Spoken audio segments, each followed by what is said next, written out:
केदारनाथ एक स्वर्गच, आणि त्याचं असं दर्शन होणं म्हणजे भाग्यच. 12,000 फूट उंचीवर भव्यपणे उभे असलेले आणि गढवाल हिमालयात वेढलेले केदारनाथ मंदिर भगवान शिवांच्या 12 ज्योतिर्लिंगांपैकी एक आहे. इकडे पोहोचण्यासाठी सर्वात कठीण असा ट्रेक करावा लागतो. तसंच काही लोक घोड्यावरून, पालखी करून किंवा हेलिकॉप्टरने देखील इथे येतात. मागच्या व्लॉगमध्ये आपण मुंबईवरून 10 मेला पहाटे 12:20ची ट्रेन पकडून 30 तास प्रवास करून 11 मेला सकाळी 8:30 वाजता हरिद्वारला पोहोचलो. हरिद्वारवरून लगेच 4 सीटर कार करून देवप्रयाग आणि रुद्रप्रयाग करत केदारनाथच्या जवळ असलेल्या सोनप्रयागला पोहोचलो. सोनप्रयागवरून शेअरिंग जीप करून 5 किलोमीटर असलेलं गौरीकुंड, जिकडून केदारनाथचा ट्रेक सुरू होतो, तिकडे येऊन स्टे घेतला. So very good morning guys, तुमचं पुन्हा एकदा माझ्या व्लॉगमध्ये स्वागत आहे बॅकपॅक विथ ट्रॅक्स. आणि आज डेट आहे 12 मे 2025 आणि आम्ही रेडी आहोत. जो आपण काल स्टे घेतला होता तिथे आम्ही सकाळी 2 वाजता सुटलो, 2-2:30 वाजता. मी निघायच्या तयारीत आहोत केदारनाथची यात्रा करायला. जो 22 किलोमीटरचा ट्रेक आहे तो आता गौरीकुंडकडून आम्ही स्टार्ट करतोय. एवढ्या सकाळी उठून ट्रेक सुरू केला की गौरीमाईचं मंदिर बंद होतं. बाहेरूनच नमस्कार करून पुढे निघालो. मंदिराच्या जवळच गौरीकुंड आहे, जिकडे गरम पाण्याचं कुंड आहे. गरम गरम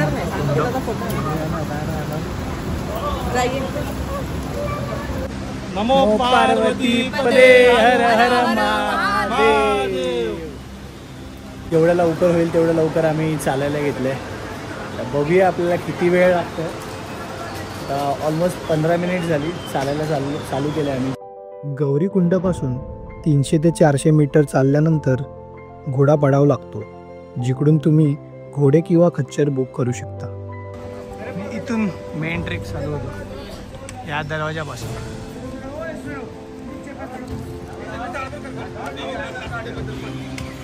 जेवढी थंडी आहे तेवढी चालताना तेवढं गरम होतं. फक्त 5 वाजलेत आणि उजेड बघा किती झाला.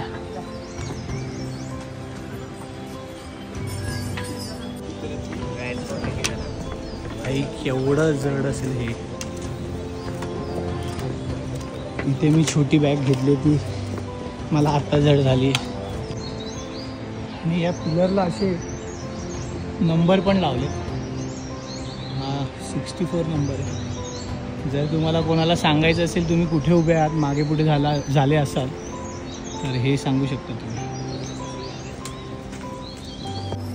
तसं तुम्हाला सर्वांना माहिती आहे केदारनाथ हे फक्त 6 महिन्यासाठी ओपन असतं आणि आता 2 मेला याची कपाट ओपन झालेत.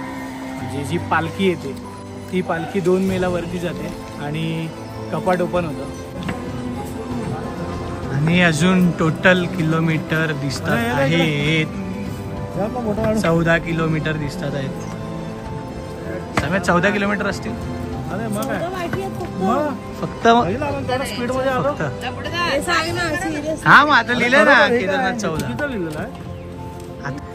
तर हे असं आहे चालायला. मग अशी काळोख होता म्हणून दाखवलं नाही. मध्ये मध्ये अशा पायऱ्या पण आहेत. असे दगडाचा रस्ता आहे. काठी घेऊन चालायला बरं होतं, सपोर्ट मिळतो तुम्हाला. काठी बघा, सपोर्ट मिळतो.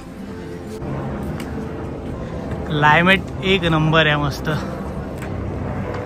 हेलिकॉप्टर पण जायला लागले आता आणि समोरच ग्लेशियर दिसायला लागलंय. एक नंबर. आपल्याला ना तिथे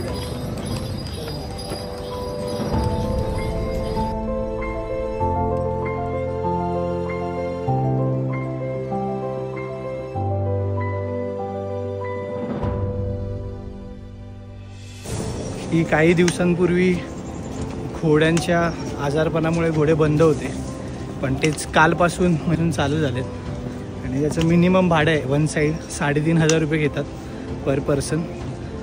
आणि तेच जर तुम्ही पालखीने जाता 60 आणि त्याच्या खाली वजन असेल तर 8 ते 9 हजार घेतात आणि 80, 90 ह्यासाठी 9, 10, 11 किती पण हजार मागतात. जर काही मेडिकल इश्यूज असतील तर तुम्ही इथे जाऊ शकता. हे गव्हर्मेंट मेडिकल रिलीफ पोस्ट आहे चीरबासा म्हणून. इकडे आतमध्ये सगळे ऑक्सिजन सिलेंडर वगैरे.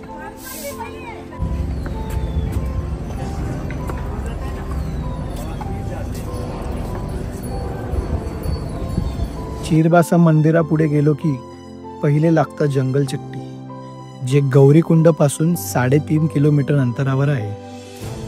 आणि इकडे पण मेडिकल रिलीफ पोस्ट आहे जंगल चट्टीची.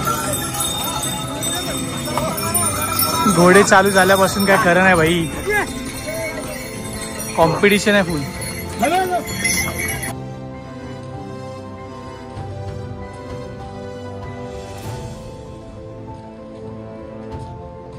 जसं जसं तुम्ही वरती चढाल तसं तसं फूडचं, पाण्याचं सगळे कॉस्टिंग वाढते. ही जी बॉटल आम्ही घेतली आहे ती 60 रुपयाला घेतली आहे. पण ओके आहे, वरती आल्यानंतर तुम्हाला ॲटलिस्ट अवेलेबल आहे खाण्यासाठी पिण्यासाठी. एवढ्या वरती आणतात तर पैसे तर तेवढे घेणार. कारण की तुम्ही बघितलं केवढे जड उचलतात सामान भाई लोक. इथे बॅग घेतले त्याचे हालत बेकार आहे. इथे माणसं कशी घेऊन येतात ते बघा. म्हणजे खच्चर जे घाण करतात ते हे लोक क्लीन करतच राहतात सगळीकडे. ग्लुकॉन डी ठेवा. जर जास्त काही खायचं नसेल तर मी बोलेन ग्लुकॉन डी पिया आणि चालत राहा. Kedarnath 10.5 total 16 kilometre. मी तर 22 किलोमीटर ऐकलंय, माहित नाही टोटल किती किलोमीटर आहे अजून. केदारनाथचा हा ट्रेक करताना जास्त हेवी सामान घेऊ नका. आम्ही आमच्या बॅगमध्ये एक जोडी कपडे घेतले कारण आम्ही वरती स्टे करणार होतो. तसेच thermal, jackets, trekking shoes, towel, socks, gloves, raincoat, painkiller, first aid kit, other important medicines, valid ID proof, mobile charger, power bank अशा काही इम्पॉर्टंट गोष्टी तुम्ही घेऊ शकता. ते इथे खच्चरचे जे ते रेट आहेत, म्हणजे भीमबलीपासून बेस कॅम्प आहे केदारनाथचा 8 किलोमीटर आहे इथून. म्हणजे 1650 रुपये घेतात. नाही, व्यवस्था शुल्क पकडून 1800 रुपये घेतात. आणि भीमबलीपासून इथून खाली जायचं असेल गौरीकुंड ते 6 किलोमीटर आहे आणि त्याचे 1500 रुपये घेतात. आणि जर डायरेक्ट तुम्ही जर खालून वरती येणार असाल तर त्याचे 3500 रुपये घेतात. आणि इथून ऑलमोस्ट 9 किलोमीटर अजून ट्रेक बाकी आहे. 8 ते 9 6 किलोमीटर का 7 किलोमीटर आलो आम्ही फक्त. आणि अजून 8-9 किलोमीटर फक्त बाकी. विचार करा, माहीत नाही आहे किती किलोमीटर आहे. 16 किलोमीटर खाली लिहितात, 22 किलोमीटर वरती बोलतात. किती किलोमीटर लागतील देवाला माहीत. आपण फक्त चालायचं काम करायचं इकडे आलं तर. इथून तुम्हाला क्लिअर दिसेल. तिकडे घोड्याने टर्न मारला. इथून जी माणसं नॉर्मल चालत जातात त्यांनी पालख्या वगैरे जातात ते इथून जातात. आणि घोडे तर इथूनच जातात. हा मध्ये तुम्हाला ब्रिज दिसतोय, असा ब्रिजवरून हे त्या रोडने जाणार आणि आपण या रोडने जाणार वरती. स्वप्नालीचं पण डेडिकेशन आहे. मागासपासून बॅग घेतली आहे तिने आणि चालते, थकली नाही आहे. आणि ते पण बॅग घेऊन चालते. मागासपासून बोलते बॅग दे. स्टार्टिंगला मी घेतली होती, ती आता तिने घेतली आहे. तर मग मी असंच सांगेन की जेव्हा तुम्ही असे येताना 2-3 जण एखाद दुसरी बॅग घ्या, जेणेकरून एक जण घेईल ती बॅग.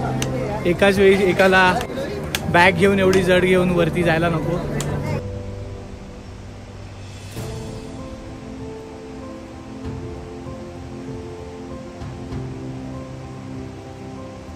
इथे खूप चढण आहे. हा सरळ ब्रिज गेलो की फुल झिगझॅग करत वरतीच जायचं आहे. जसा क्लायमेट चेंज तसा ड्रेसिंग चेंज. पाऊस पडायला लागला म्हणून पॉन्चो घातला. इकडचा पाऊस आपला झेपणार नाही, थंड पडलो तर, ओला झालो तर. अजून 8 किलोमीटर बाकी आहे. मगाशी आपण इथून येतो, इथून चालू झालो, असं सरळ चालू झालो आणि हा ब्रिज खालचा आहे तो त्या ब्रिजवरून आलो. आणि मी जे दाखवली जी चढण होती ती चढण आम्ही ऑलमोस्ट क्रॉस केली. इथे वरती चढण आहे मध्ये झाडांच्या. आणि हे असं इथून फिरून इकडे आलं. जे एवढं ह्याच्यापेक्षा खाली होतो तिथून वरती चढलो आहे.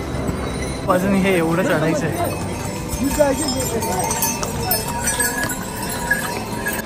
हा खूप जास्त चढण आहे वरती आणि खाल्लं पण नाही तर थोडं रेस्ट करतो. समीर पण मागे आहे तर इथे थोडंफार काहीतरी खाऊया. आणि इकडचे रेट्स बघा.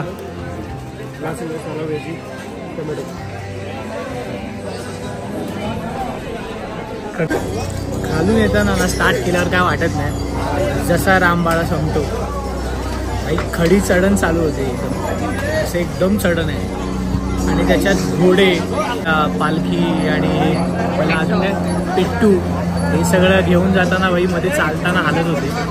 मध्ये मध्ये रस्ते खूप चांगले केलेत. सोयीसुविधा खूप चांगल्या आहेत. खायला प्यायला खूप मिळतं तुम्हाला. ते मेडिकल कॅम्प पण आहेत. सोय खूप चांगली केली आहे. असं येताना चालताना आम्हाला काहीच वाटलं नाही. पण आता जी खडी चढण चालायची आहे ना त्याच्यासाठी थोडं थांबलो आहे. समीर वगैरे पण पाठीमागे आहे. त्याला किती वेळ लागेल माहीत नाही यायला. तर थोडंसं इथे काहीतरी खाऊ आणि परत चालायला लागू.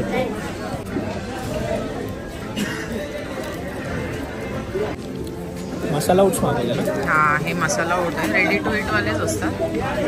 आणि आता आपण पोहोचलोय 322 पोलवर.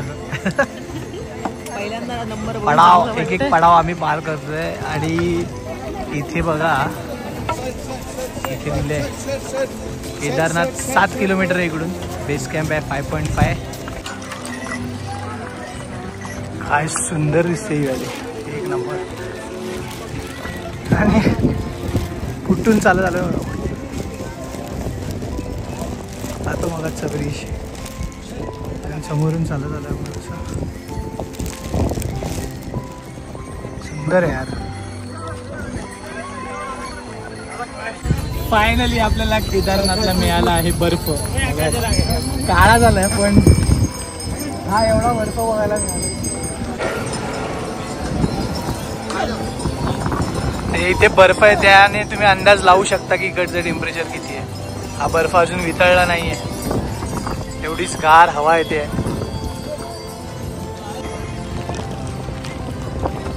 हा बर्फ आहे इथे.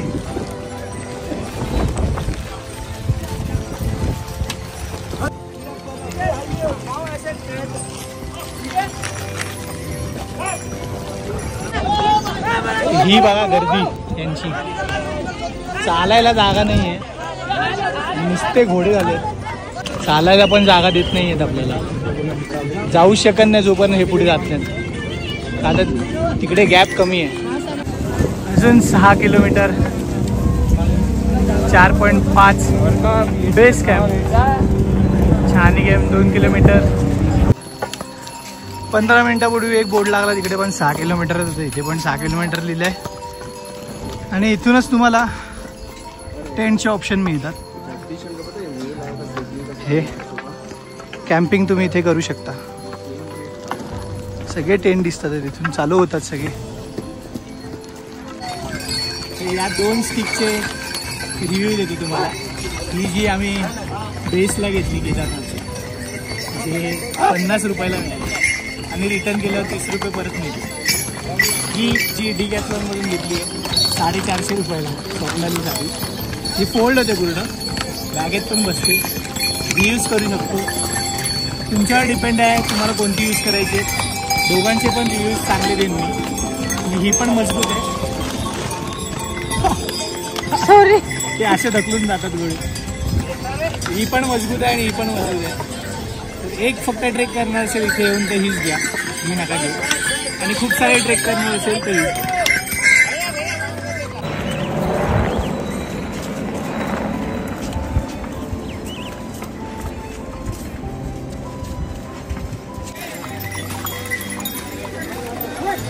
आत्ता पण जर तुम्ही केदारनाथला येणार असाल मे मध्ये तर तुम्हाला हा बर्फ नक्कीच बघायला मिळेल. आम्हाला तरी असं वाटतं ना की हा जो ट्रेक आहे तो 16 किलोमीटरचा नाही आहे. 14 किलोमीटर खाली लिहिलेलं पण तसं काय नाही. 14, 16 ज्यांना वाटतं 18 काहीच नाही, 20च्या वरती आहे. 21 ते 22 किलोमीटर तर नक्कीच आहे किंवा त्यापेक्षाही जास्त असेल. खूप चढण आहेत, खूप उतरण आहेत, डोंगराच्या मधून रस्ता आहे, त्यामुळे किलोमीटर सांगू शकत नाही. आणि इकडचा 1 किलोमीटर 6 किलोमीटर कधी दाखवले होते? आम्ही कधीच बघितलेलं 6 किलोमीटर. तासाभरापूर्वी आम्ही 4 किलोमीटर ऑलरेडी चालू झालं. तरी इथे आल्यावर म्हणतात 6 किलोमीटर आहे. आणि त्याच्यानंतर आता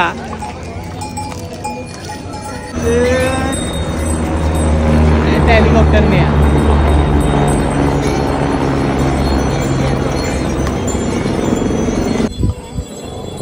तर आता आपण पोचलो आहोत लिंचोलीला. हे कॅम्प लिंचोली आहे, तिथे कॅम्पिंग होते. हे GMVNचे कॅम्पिंग आहे, गव्हर्नमेंट आहे GMVN उत्तराखंडचं.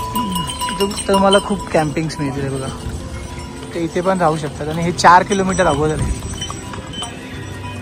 अजून 4 किलोमीटर आहे.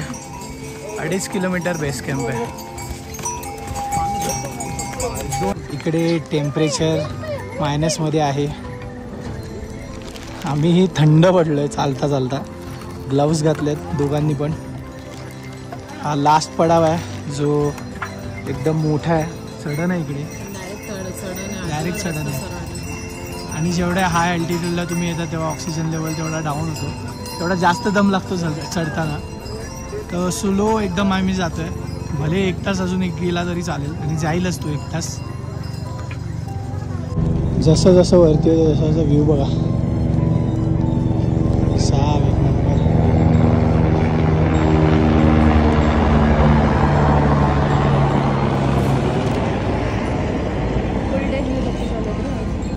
काय नजारा आहे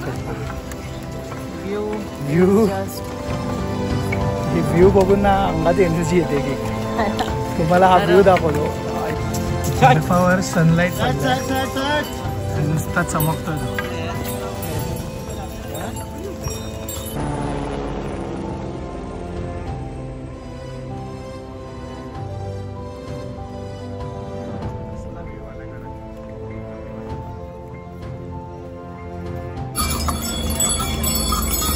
आता आम्ही पोचलोय घोडा पडावला, जो की केदारनाथच्या अगोदर 2 किलोमीटर अगोदरच आहे. आणि इथे सगळे घोडे थांबतात, याच्या पुढे घोडे जात नाही. याच्या पुढे फक्त पालखी आणि पिट्टू जाऊ शकतात.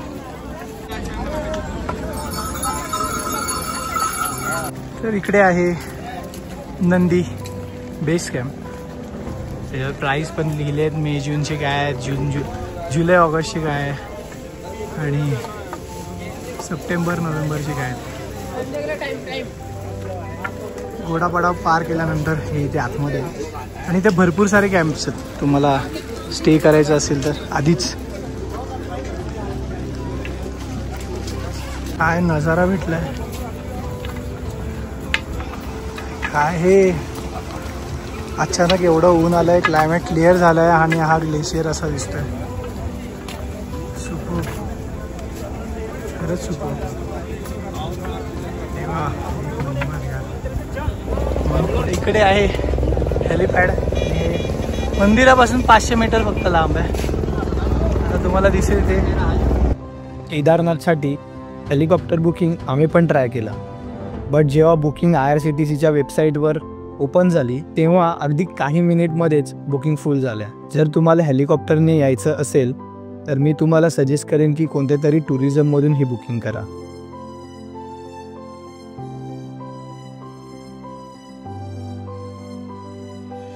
इथे टोकन मिळतं.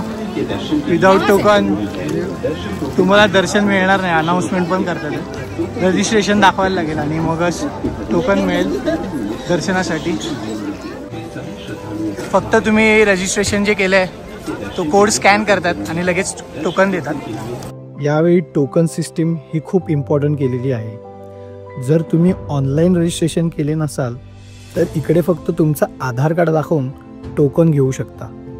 हे टोकन मिळालं आम्हाला आणि टायमिंग त्याच्यावर लिहिलं आहे 6 ते 7 मध्ये आज दर्शन घ्यायचं आहे आपल्याला लगेच.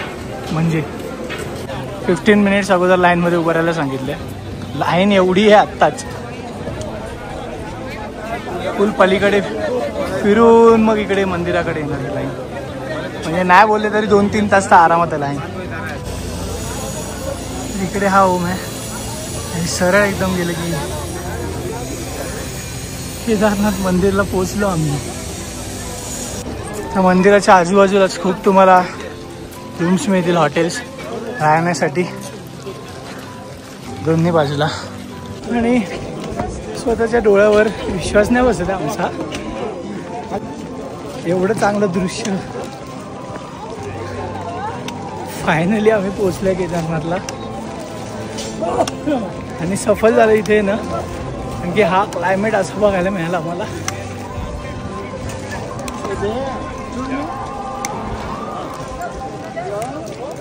नमो पार्वती पते हर हर महादेव.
हात आरती पण करून घ्या मित्रांनो.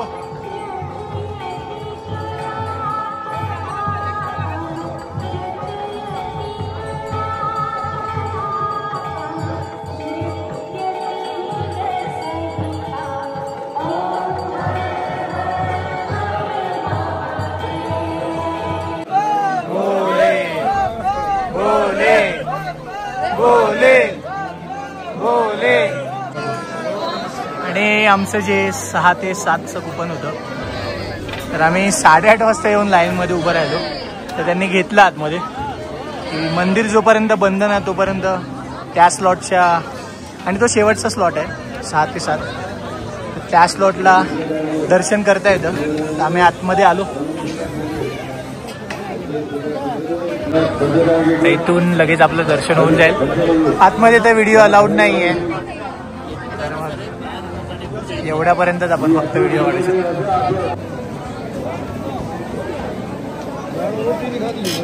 चौघांचं ही दर्शन आमचं झालंय, ते पण म्हणजे सोमवारीच झालंय. 6 ते 7 मधला आमचा स्लॉट होता, टोकन काढलं तेव्हा, आणि पण ह्यांना फार उशीर झाला 8-8:30 वाजता. आमची पॉसिबिलिटी होती उद्या सकाळी जायची, पण जेव्हा आम्ही तिकडे विचारलं ना, तर जोपर्यंत हे 6 ते 7 त्या स्लॉटमधल्या त्यांचे दर्शन होत नाही तोपर्यंत ना दरवाजे बंद नाही करत. आणि 9 ते 12 मध्ये काहीतरी VIP दर्शन असतात, अभिषेक असतात. झिगझॅग केल्यामध्ये अर्ध्या तासात मस्त दर्शन झालं. सकाळपासून आम्ही नीट जेवलो नाही. कोणच नाही. आलू पराठा. तर आता जेवायला आलोय आम्ही. जिथे राहतोय त्याच्या समोरच इथे हॉटेल आहे त्यांचं, आणि आम्ही ते आतमध्ये राहतो आणि इथे हॉटेल आहे. तर ते डायरेक्ट तिथेच जेवतोय आणि मग डायरेक्ट झोपायला जाऊ, आणखी खूप दमलोय. जसे आम्हाला चालायला 12 ते 13 तास गेले वरती यायला, तसे बिचाऱ्यांना या दोघांना 18 तास गेले. ती दोघं पण जाम दमले होते. पण दुसरी गोष्ट अशी झाली की या दोघांनी पण बॅगा आणलेल्या, बॅगा जड होत्या. आमची जशी एक बॅग होती तशी यांच्याकडे दोघांकडे 2 बॅगा होत्या, आणि त्या बॅगांनी पण थोडाफार प्रॉब्लेम क्रिएट केला, थकवा आला त्याच्यामुळे. मी हेच सांगेन, वरती येताना बॅग्स तुम्हाला हव्या असतील तर आणा, नाही तर नाही आणलं तरी सांग. तर मी आणि स्वप्ना जेवलो आणि पुन्हा बाहेर आलो. स्वप्ना बोलते यार आजचीच रात्र आहे, परत कधी येणार माहीत नाही. आणि आता वाजलेत रात्रीचे 10 आणि इकडचं टेम्परेचर गेलंय -1 वर. हे बहुतेक VIP आणि ही आहे लाईन. आता इथे तुम्हाला दिसते ना, ही VIP दर्शनची लाईन आहे जी 9 ते 12 मध्ये चालू होते. टेम्परेचर बघा, तोंडातून वाफ येते. मास्कमधून पण वाफ येते. मस्त चंद्र आलाय समोर आणि हे मंदिर काय भारी वाटतं यार, एक नंबर. खूप स्वप्न बघितले होते ना सोन्याची.